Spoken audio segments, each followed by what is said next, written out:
नहर विभाग अंग्रेजा के टाइम में एक चीज होती, फूट डालो राज करो, जनरल डायर पर गए, ठीक है। इनका काम है कि उन नहर वालों को इनके साथ झगड़ा करवा दो, इनका उनके साथ करवा दो।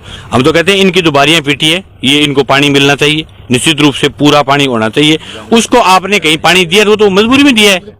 वो तो जब आपका सिस्टम टूट गया, किसी आदमी को पानी की जरूरत है नहीं है, वो एक सवाल आगे का है, लेकिन आपका सिस्टम टूट गया, उस समय आपने उनको पानी तो मजबूरी में दिया है।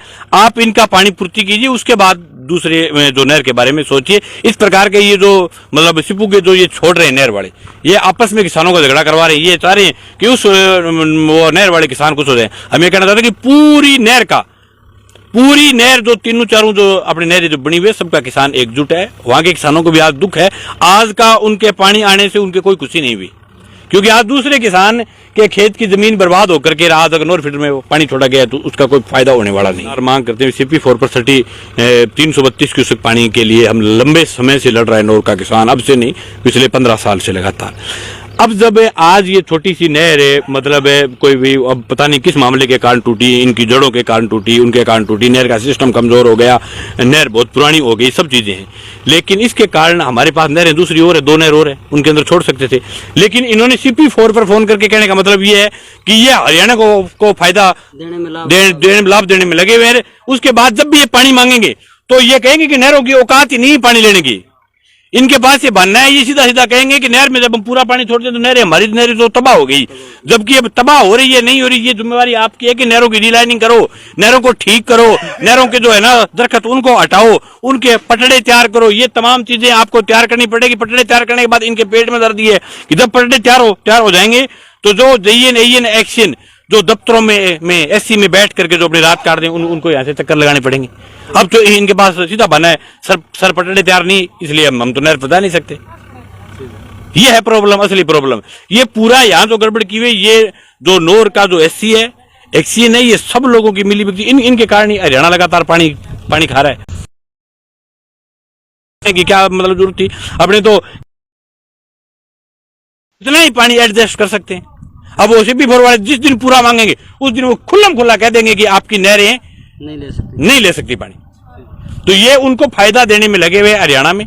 ये पता नहीं किस दबाव में है, क्या कर रहे हैं, पानी को बेच रहे हैं, ये जाने, इनका काम जाने, लेकिन इस इलाके को बर्बाद करने पर तुले हुए हैं। और पूरे क्षेत्र के किसानों को एकजुटता के साथ लड़ने की जरूरत है। ये नहर टूटने के बाद जिस प्रकार से प्रशासन की ढिलाई रही है, मैं तो ये कहता हूं कि कलेक्टर को एक ऐसी कमेटी गठित करे और जिन लोगों की लापरवाही रही है उनके खिलाफ बाकायदा कार्रवाई होनी चाहिए। आज नहर टूटने के बाद 3-3 घंटे तक अफसर नहीं पहुंचे, इससे बड़ी शर्म की और लानत की बात क्या होगी।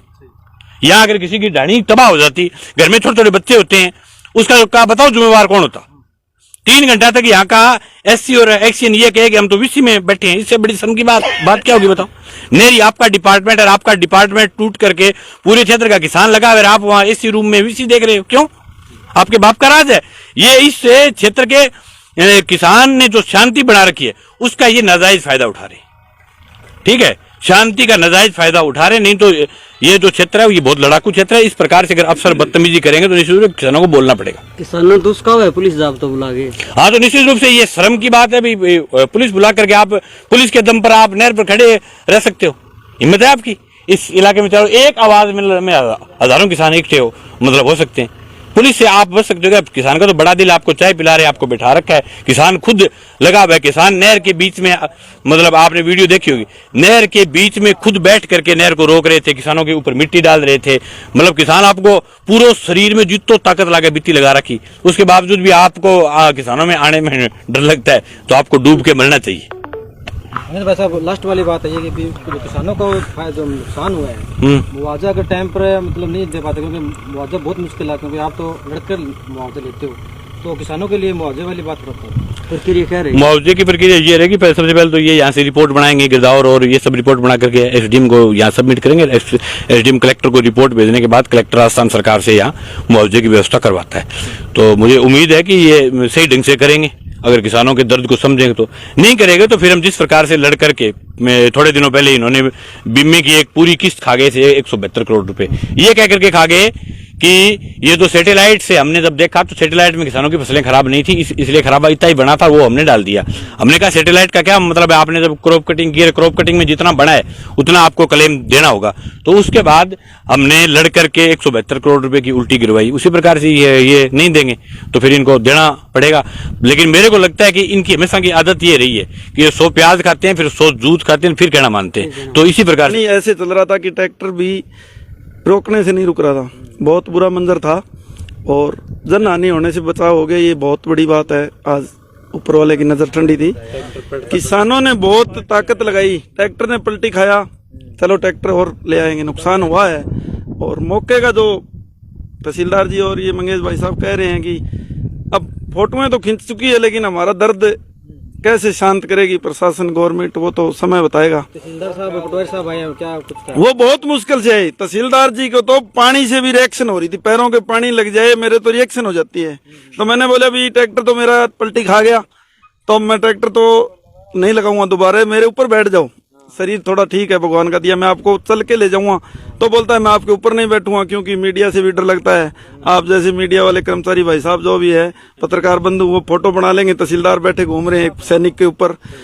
लास्ट में तहसीलदार को जूतों के लेस ढीले करके और पानी में से ही निकलना पड़ा। और मेरा मकसद था, जब तक तहसीलदार जी के पैर नहीं भीजेंगे तब तक तहसीलदार जी को यह पता नहीं लगा कि नहर टूटता है तो होता क्या है। अक्सर कागजों में, एससी में जो नहर को देखते हैं, नक्शे में जो पास करते हैं, हाइट आ गई, निचाई आ गई, ऊंचाई आ गई, उनको आज हकीकत दिखाई है भी नहर टूटने से। जब तहसीलदार जी को एहसास हुआ यहाँ के भी वास्तव में बहुत बड़ा नुकसान हुआ है, नहीं तो नहर पर खड़ा होकर बोल रहे थे मेरे को सब दिखता है, मेरे तहसीलदार, मैं तहसीलदार हूँ, मेरा पटवारी जाएगा कर देगा। पटवारी कर देगा तो तहसीलदार बोलेगा पटवारी ने झूठी रिपोर्ट बना दी। मरना तो किसान और पटवारी को है, क्योंकि हमारे पे आरोप लगाएंगे कि पटवारी से सांठ-गांठ कर ली, पटवारी पे आरोप लगाएंगे किसान से सांठ-गांठ कर ली। और सांठ-गांठ तो कलेक्टर से लेके एसडीएम तक सब में है, क्योंकि वो आए ही नहीं, तहसीलदार को भेज दिया और उसके पानी की रिएक्शन। अब मैं तो एक सैनिक होने के नाते अपनी वाली बात पर आया और मैं बोला आपको देखना पड़ेगा। हम तो बॉर्डर जाके ग्राउंड पे देखते थे, कागजों में बॉर्डर देखते तो पाकिस्तान यहाँ तक आ लेता, दिल्ली तक।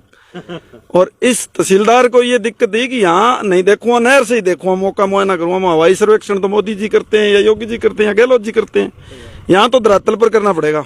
आज करवाया है, देखो अभी क्या होता है। मंगेश भाई साहब से हम तो रिक्वेस्ट करेंगे कि यही किसानों की लड़ाई लड़ते हैं हमारे क्षेत्र में। तो एक बार मंडी में मेरी मूंगफली तोलने के लिए मना कर दिया, इन्होंने आके उनसे बात की, भाई किसान है तोलो यार, ऐसे क्यों कर रहे हो। जब जाके मुद्दा हल हुआ, तो आज भी उम्मीद कर रहा हूँ मंगेश भाई साहब से कि इस लड़ाई को लड़के और किसानों का बचाव करेंगे। और इतना ही नहीं, अब रात के समय कभी भी नहर टूट सकती है।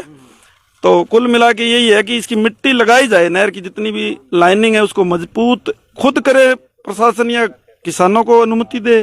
फॉरेस्ट वाले आके बोलते हैं हमारे पेड़ खराब कर दिए, पेड़ और लगा देंगे यार। किसान अगर पेड़ खराब करेगा तो पेड़ों को बचाने के लिए तहसीलदार ऑफिस में बैठ के थोड़ी बचा सकता है, वो तो गमले वाले पेड़ बचवा सकता है। हकीकत जो पेड़ बचाने वाला है वो धरती पुत्र है और किसान की धरती माँ है। माँ को नुकसान किसान नहीं पहुंचा सकता, हमें उम्मीद नहीं है ये करेगा। अब आगे तो प्रशासन के देखो क्या करता है, नहर की मजबूती कितनी करता है। मेरे को तो डाउट ये भी है कि जिस प्रकार से ये भागम भाग होके काम करवाएंगे और किसानों की बात सुनेंगे नहीं तो ये दोबारा भी टूटने का अंदेशा है, क्यों इनकी इतनी क्षमता नहीं है कि सही से काम करवाएं। बजट आएगा, आधा बजट तो इनकी गाड़ियों में चला जाएगा, आधा बजट इधर नहर पर लगेगा। तो उम्मीद करता हूं प्रशासन से कि किसानों की सुनवाई करके और इस नहर को मजबूत करें। धन्यवाद जी। धन्यवाद।